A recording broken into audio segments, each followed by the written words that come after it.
It usually happens quietly, a change in their tone, a slight distance in their eyes, and then the words are spoken. In a single moment, the future you had built in your head collapses. When they walk away, you don't just feel sad.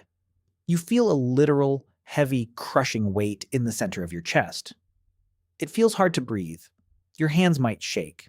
Your stomach drops. And then comes the hardest part.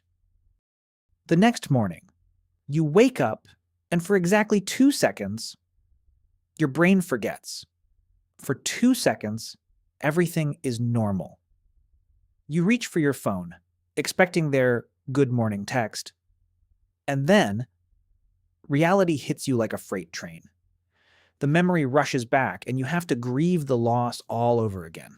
Getting out of bed feels like moving through wet concrete. Society expects you to just keep going. Your friends will tell you, there are plenty of fish in the sea. They will say, time heals all wounds, or you deserve better. They mean well. But when you are in the middle of the storm, those words feel entirely useless. They feel almost insulting, because you don't want someone better. You just want them. You feel completely isolated, surrounded by people who simply do not understand. You start to analyze everything. You replay the last few months, searching for the exact moment it went wrong. You ask yourself, what if I had just said this? Or, what if I had just done that? You torture yourself with an illusion of control. But I need you to listen to me right now. What you are feeling is not a sign of weakness. You are not pathetic for hurting this much.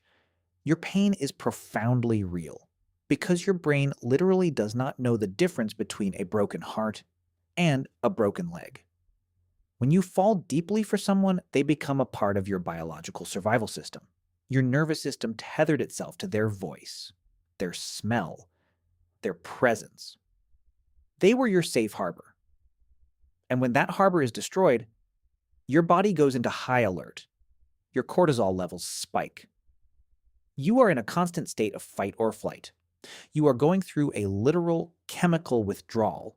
For months or years, your brain was bathed in dopamine and oxytocin every time they smiled at you. Now, the supply has been violently cut off. Your brain is screaming in the dark, begging for a chemical it cannot have. This is why you have that agonizing urge to call them at 2 a.m. You are not crazy. You are just a human being going through withdrawal. It is exactly like a phantom limb. When someone loses an arm, their brain still feels it. It still tries to pick things up with a hand that is no longer there. Your brain is doing the exact same thing with your ex. You see something funny, and your immediate instinct is to send it to them. You hear a song, and your brain lights up, waiting for their reaction. The neural pathways you built together haven't faded yet. And every time you reach out to that phantom limb, it aches. But in the modern world, we don't let the ghost rest. We keep the ghost in our pockets. You know you shouldn't look, but you do it anyway. You check their social media. You see their little green dot online. You see them smiling in a photo, living a life that no longer includes you. And it tears you apart. Every time you check their profile, you are resetting the clock. You are ripping the bandages off a wound that is desperately trying to heal. You are giving your starving brain a tiny crumb of connection, just enough to keep the pain alive, but never enough to cure it. Please, put the phone down. You have to let the ghost fade into the background. Right now, you are probably exhausted. You haven't run a marathon, you haven't done any heavy lifting, yet you feel physically drained to your core.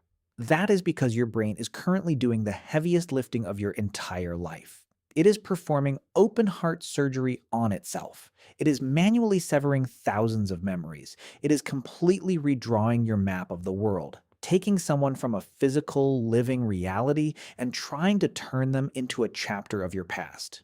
This consumes a massive amount of your biological energy. So, of course you are tired. Of course you feel like you can't get out of bed. You need to give yourself permission to grieve. Stop fighting the sadness. Stop rushing yourself to feel better just because a few weeks have passed. Healing does not run on a clock. There will be days when you feel like you are finally moving on. You will laugh at a joke, you will enjoy a cup of coffee, and then, out of nowhere, a smell or a street corner will shatter you all over again. This is normal. Healing is not a straight line. It is a messy, spiraling staircase. Even when it feels like you are going in circles, you are actually moving upward. You are allowed to miss them. You are allowed to feel angry. You are allowed to feel completely lost. But you must not let this convince you that you are unlovable. Their inability to stay does not decrease your value. The love you gave them was beautiful. The warmth, the care, the vulnerability, that all came from you. They didn't give you your capacity to love.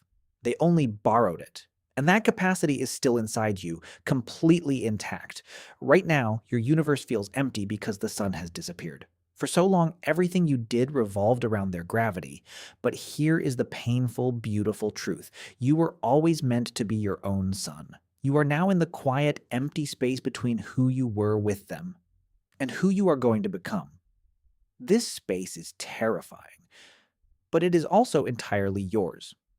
Slowly, the phantom limb will stop aching. The chemical withdrawal will subside.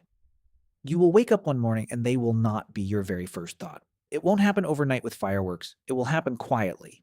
You will just realize that you haven't checked their profile in a week, you will hear their name, and your stomach won't drop. The memory of them will shift from a sharp, stabbing pain into a dull, quiet ache, and eventually into just a neutral fact of your history. You will survive this. Your brain is already rewiring itself to protect you. Your heart is already learning how to beat without their rhythm. Take a deep breath. Drink a glass of water. Forgive yourself for being in pain. You have lost a piece of your world, but you have not lost yourself. Let it hurt. Let it heal. And when the time is right, let it go. You are going to be okay. I promise you. You are going to be okay. If this gave your brain something to process, hit like and subscribe to keep exploring reality. Share with a fellow overthinker, and I will see you in the next one.